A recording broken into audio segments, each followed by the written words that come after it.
In this video, I'll talk a bit about my health insurance in Thailand, but the point I really wanted to make is that despite there being a lot of cost of living in Thailand videos on YouTube, those videos only apply to the people who make the videos. They don't apply to anyone else. We're all very different.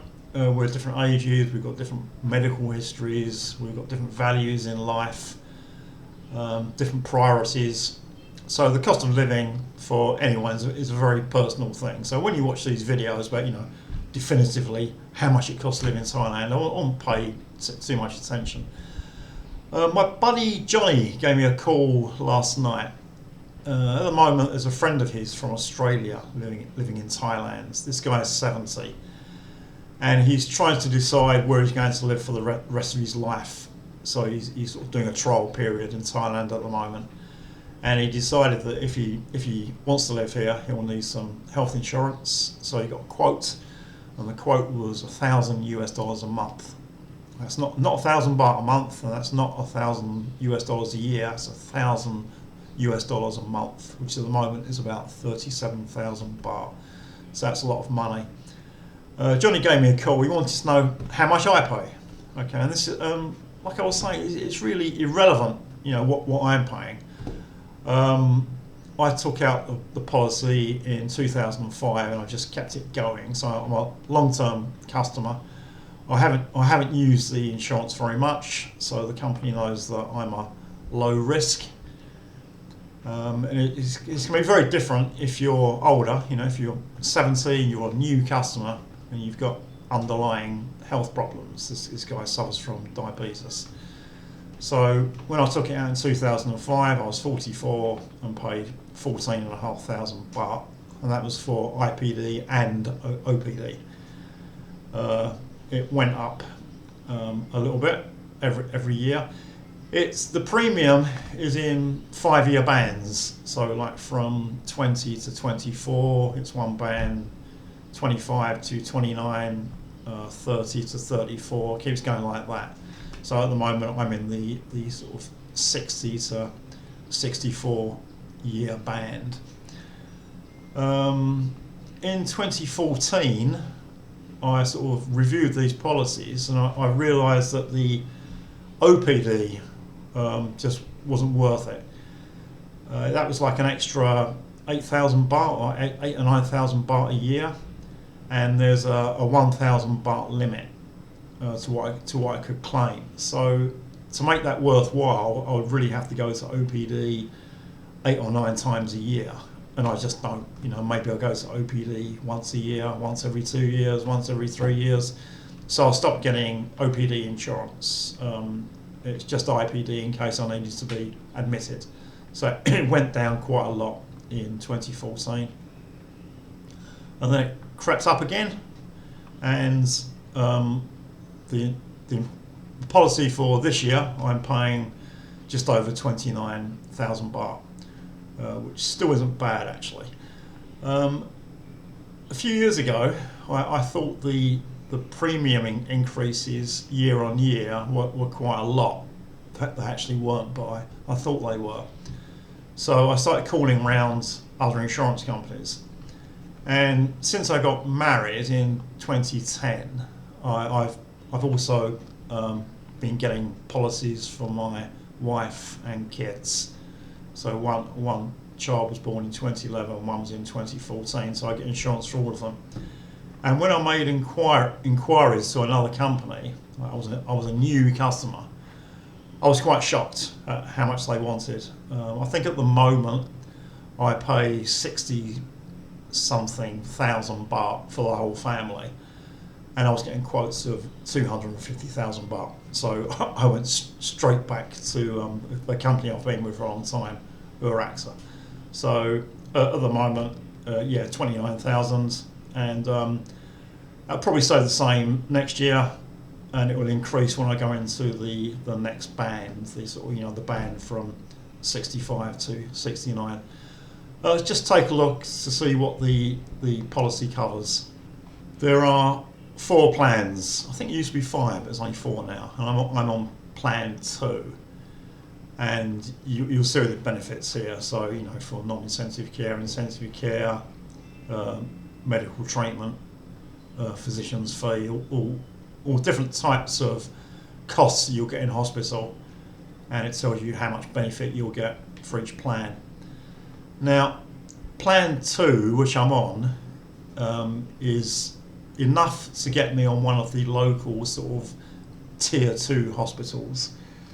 The tier 1 hospitals like Bum Rung Rat in Bangkok and the Bangkok hospital here are quite expensive, and that plan 2 wouldn't be enough. I'd need to pay myself as well. But I'm not really keen on those tier 1 hospitals. I think there's a lot of fluff involved, and you're paying for stuff that you don't really need. Well, that's my opinion anyway.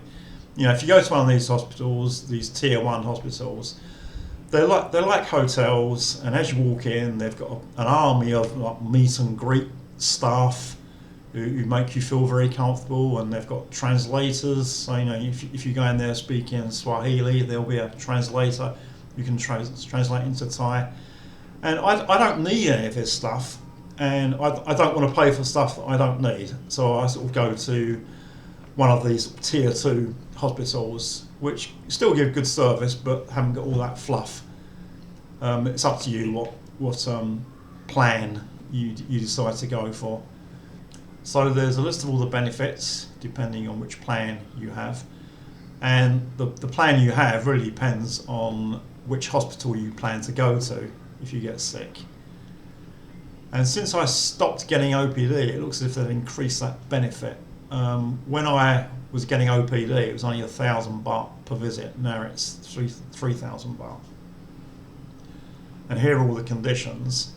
So with AXA, they won't accept any new patients above 65. So that guy was 70, so he couldn't even apply to AXA. And that's probably why that premium he was quoted was so high.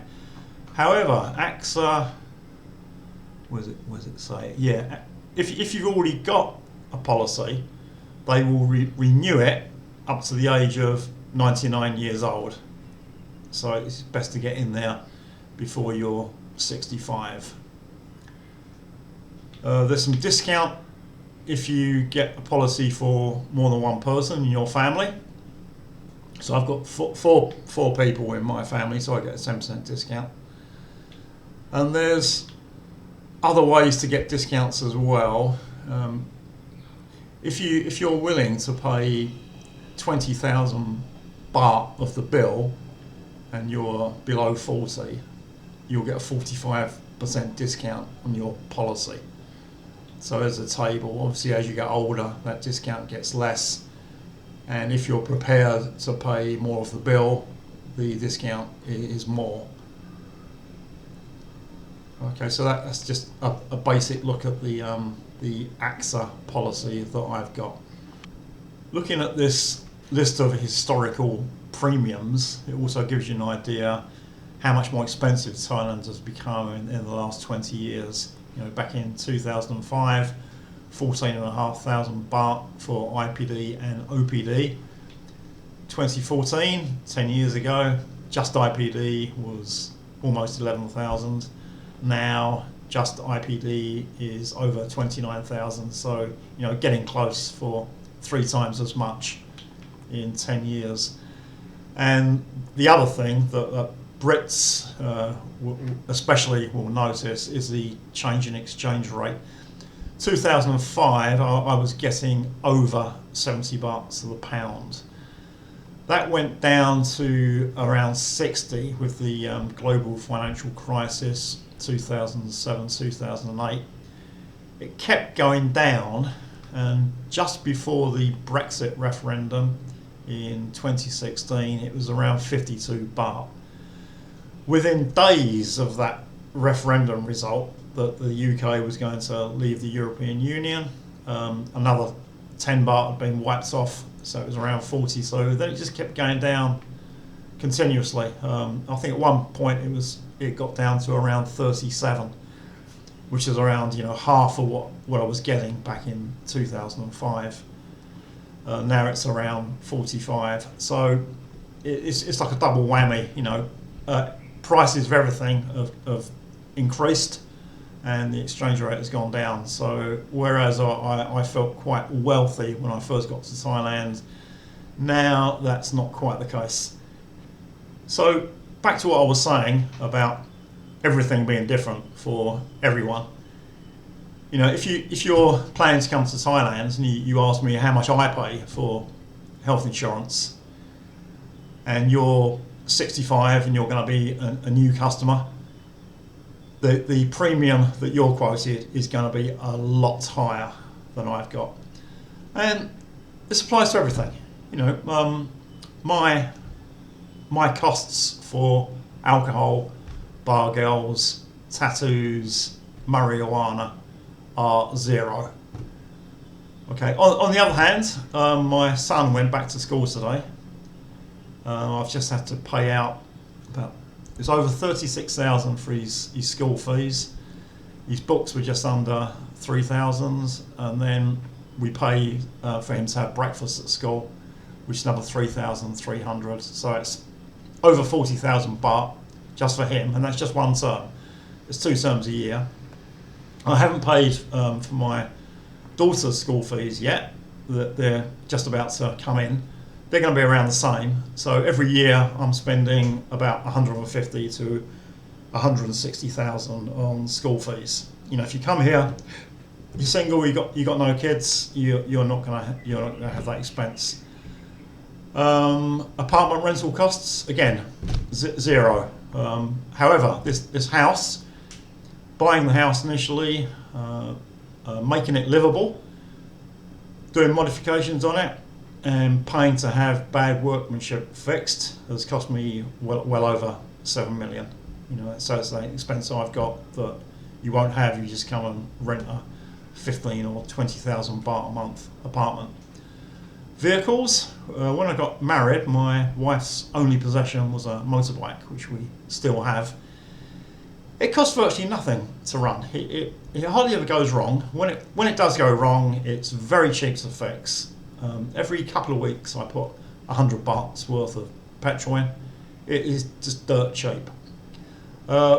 We needed cars when children arrived. A lot of Thais will carry very young children around on motorbikes. The roads are the second most dangerous in the world. I don't want to do that.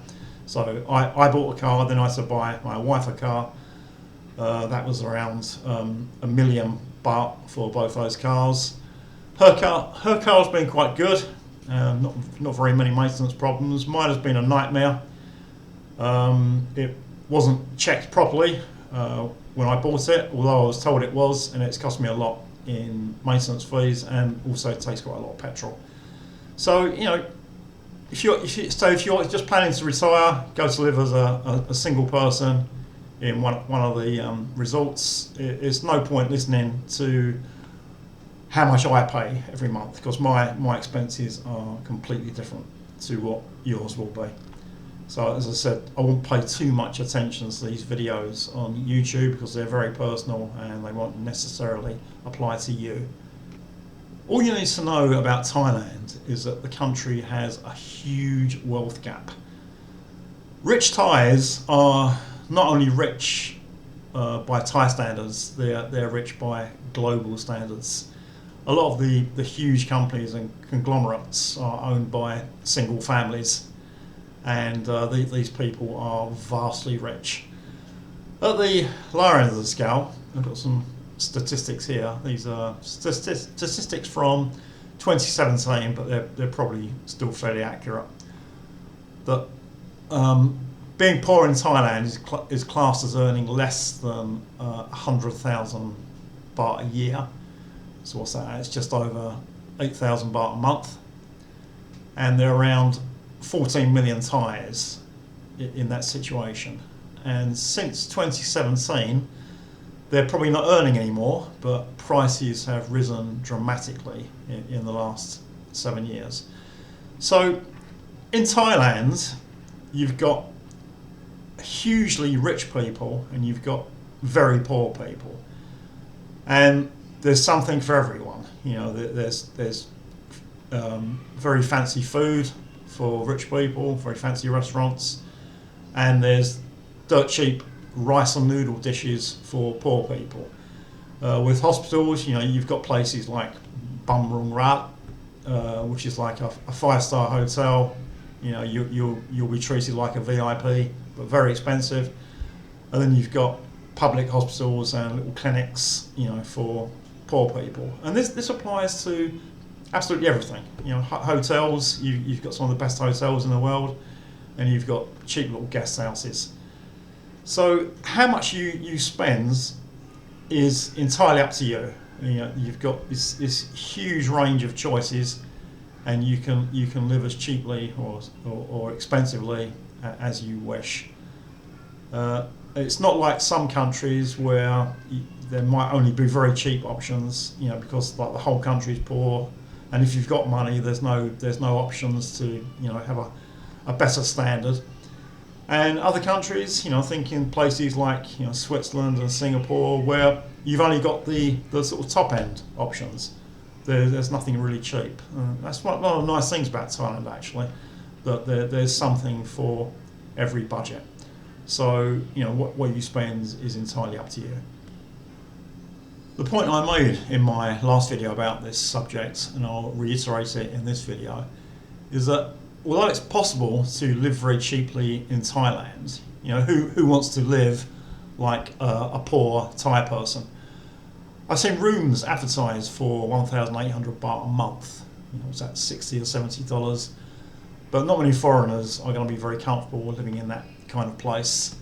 You can still find cheap rice and noodle dishes for 40 baht or something, but you're going to tire very quickly of eating that sort of food all the time. You want to live a certain standard of life, and you need to make sure that you've got enough income to live that standard of life. If you want to go to good medical facilities when you're sick, if you like Western food and want to go to good restaurants, it's going to get a lot more expensive than the minimum it takes just to live in Thailand. The other point that no one seems to mention on YouTube is how you change throughout life. I came to Thailand when I was 42. I was quite close to 43. I was single. I was perfectly happy being single. I just wanted to live a single life, travel around. I planned to work a bit and then retire fully when I was 50. 50 was quite a significant age, because that's when I could start collecting my occupational pension, and also it's the age where you can get a retirement visa in Thailand. So previously I was working, I had a non-B visa for work, but at 50 I could get a retirement visa and then not have any visa problems. However, around that time, when I was 50, loneliness started to become a big problem. It had never ever been a problem in my life. I was very happy to go to places on my own. In fact, occasionally when I travelled with friends, I didn't enjoy it. I didn't like compromising, for that friend. I just wanted to be selfish and do things for myself. And that suddenly changed. And I ended up getting married in 2010, and then children. And that completely changes your life, and it completely changes your expenditure. Now, I would imagine that probably I only spend 10 to 15% of my income on myself, and the rest goes on the house, cars, wife, and children. So I guess it depends on what age you are. If you come to Thailand quite late, it's quite likely you're not going to change. If you come to Thailand in your 40s, like I did, there's a good chance that things will change, and you need to make sure that you're going to have income available for those changes.